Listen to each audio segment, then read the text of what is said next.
You have 24 hours to tear that down, or we're calling the sheriff. That was the line that detonated my quiet morning. 3 sentences in, and my new life already sounded like a courtroom. Transcript waiting to happen.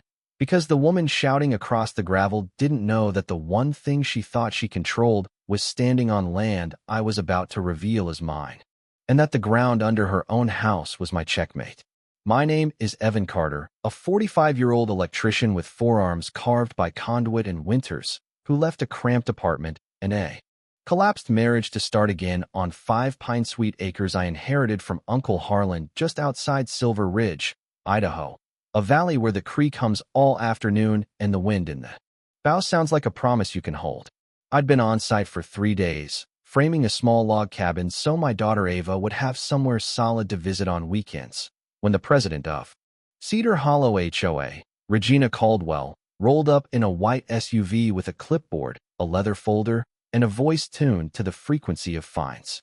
Unauthorized construction, she said, checking boxes like she was stamping passports to purgatory.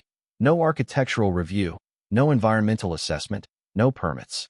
She waved a bundle of covenants and an invoice for penalties that started at hundreds a day and doubled like rabbits, then nodded toward a car that had crept up behind her.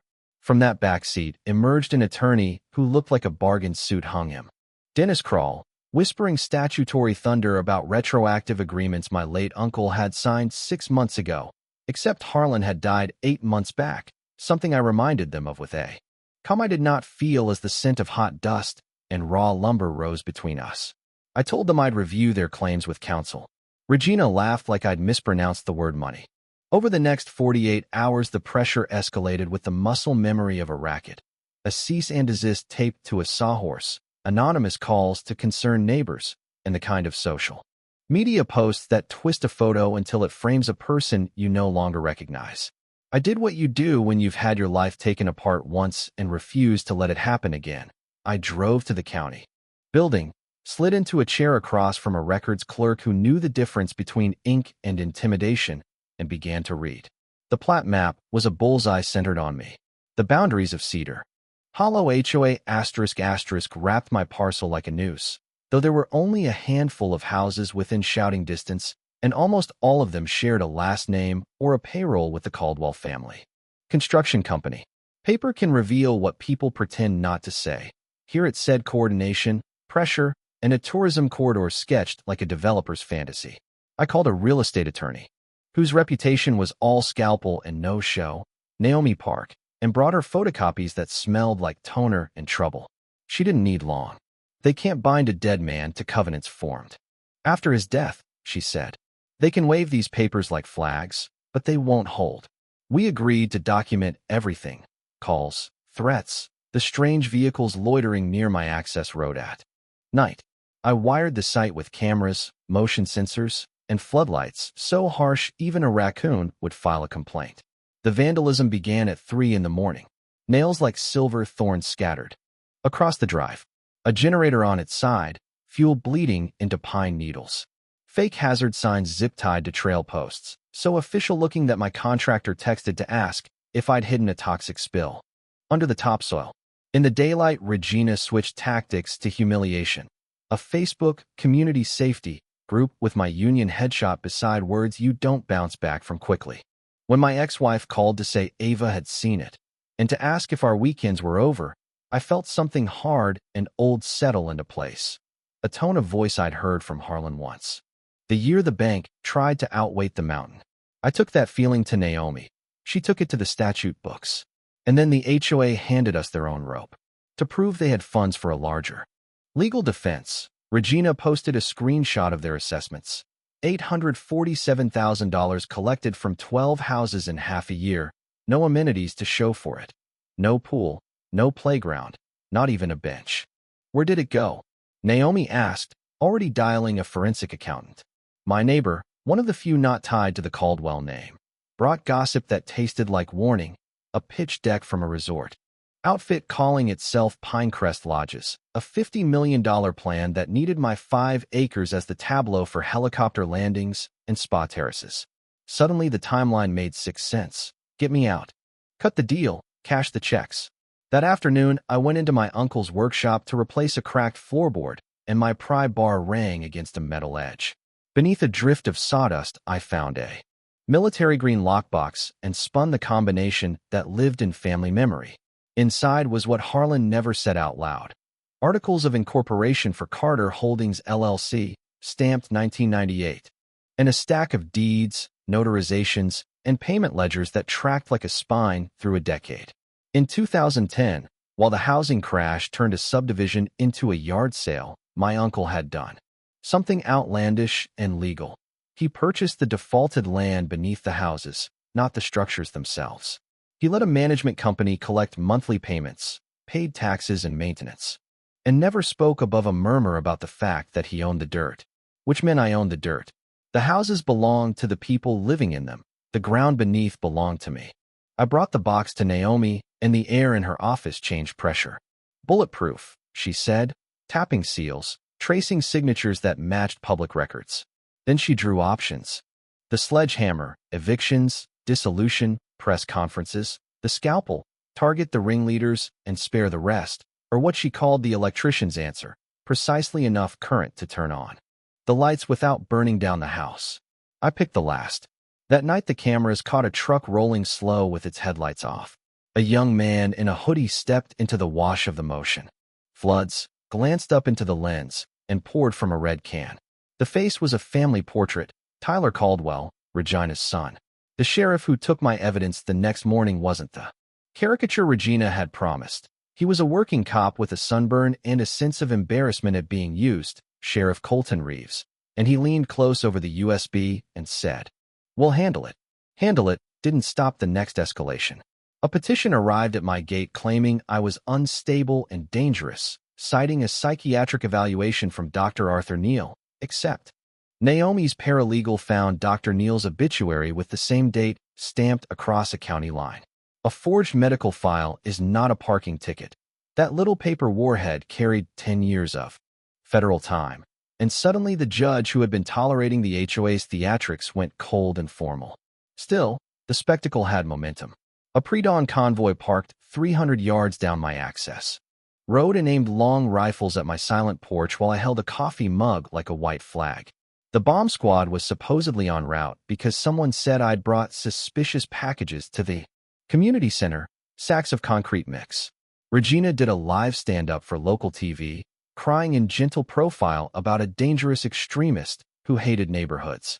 When the reporter asked where the $847,000 had gone, Regina said, "Confidential," and the interview turned into a slow collapse on air. Meanwhile, Sheriff Colton Reeves watched a clip on my phone of Regina sneaking in the night before with a gas can and road flares, caught in 3 crisp angles of floodlight. An arson frame job recorded like a training film. He rubbed his eyes, exhaled, and ordered the rifles lowered. That evening's emergency meeting at the community center was standing room only, television lights, folding chairs, and the smell of overbrewed coffee hanging like dust. Regina projected a slide deck titled The Evan Threat Assessment, with red arrows pointed at my cabin frame and charts about property values in neighborhoods with transient populations. Never mind, I was the one with the deed and the kid. She called for statements from 3 neighbors whose sentences matched like they shared a scriptwriter. Then she invited broader comment with the bravado of a person used to home court calls. I stood. "You're not a member," she said, trying to gavel me with her voice. "Actually," I said, walking forward with a folder that held the weight of 27 years. "I'm the landlord." I placed Carter Holdings LLC documents on the podium, laid down receipts, bank paths, tax payments, and the property maps that braided back to that military green box. "These structures are yours," I said to the room. "The land under them is mine. It has been since 1998. And Regina, you're 3 months behind on your rent." The sound that followed wasn't a cheer or a gasp so much as a room relearning how to breathe. A deputy stepped to Regina's elbow with a gentleness that contained handcuffs. A county official who'd been sweating under the lights put away his pen and leaned forward as if gravity had shifted. I told the assembled neighbors what I intended. No blanket punishment, no mass punishments disguised as justice. The ringleaders who had forged, framed, vandalized, and terrorized would receive 30 days' notice and the due process that accompanies bad acts. Everyone else would see their rent cut in half starting the following month and receive first right to purchase the lots at cost over time through a fund seeded with recovered HOA money and private capital I'd place in escrow, the Carter Community Justice Fund. Naomi filed the dissolution paperwork for Cedar Hollow HOA that night, while federal agents interviewed Regina about wire fraud, false reports, and forged medical records. 3 months later, on a dusk warm enough for screen doors and guitars, I sat on the porch of a finished cabin watching children chase fireflies across a parcel Regina's aesthetics committee had once patrolled with measuring tapes. The yards were messier and happier.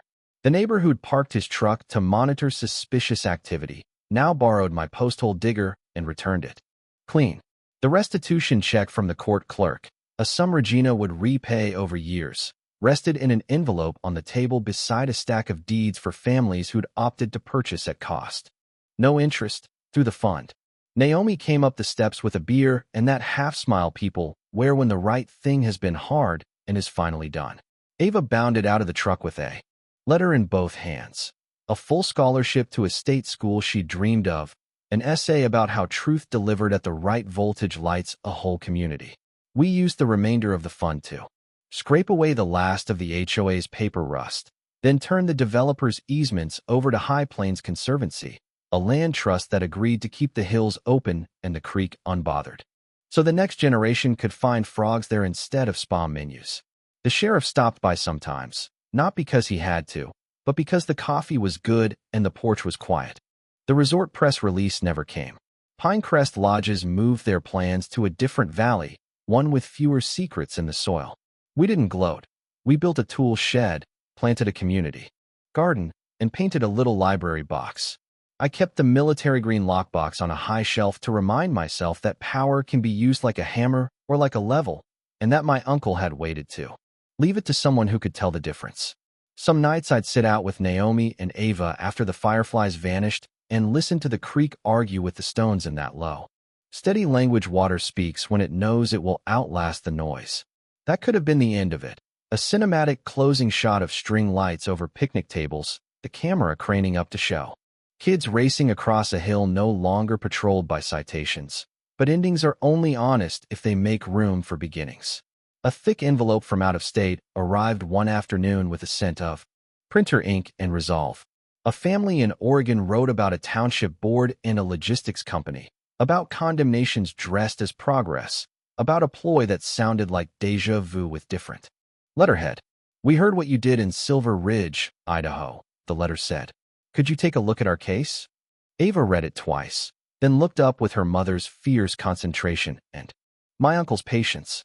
"If we help them," she asked, "will we be the villains or the neighbors in their story?" "Depends who's telling it," I said, and felt the porch shift under us the way it does when a new weight is added and the joists accept it without complaint. I don't pretend sainthood. There were moments I wanted to swing the hammer as hard as it could go, moments when the image of Regina lit in floodlights with a gas can tempted me toward a version of justice that satisfies quickly and corrodes slowly. But the electrician in me kept returning to the same truth. Big sparks are loud. Clean current changes what's possible. So we chose the current. We restored what was stolen. We punished what was criminal. And we designed a path for decent people caught in the blast radius to stand up straight again.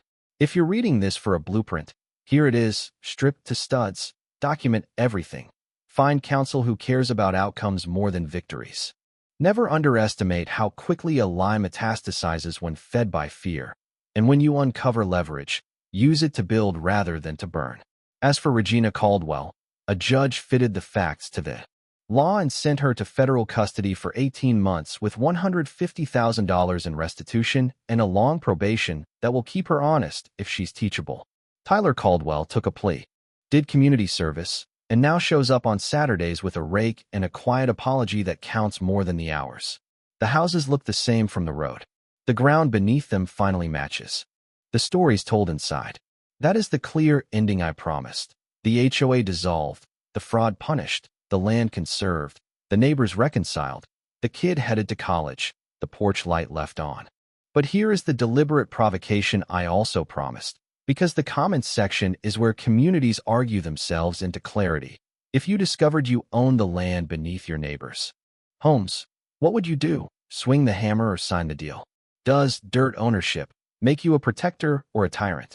Was cutting the ringleaders loose while giving everyone else a path to true ownership, justice, or compromise? When a board or an HOA says order and a single stubborn person says freedom, where should the line be drawn? Drop your take below. Tell me where I got it right, where I went soft, where the law should be sharper or the mercy broader. Share your own HOA stories, the wins and the wrecks. Argue it out. Shine a light. Then go build something better with the truth you've got.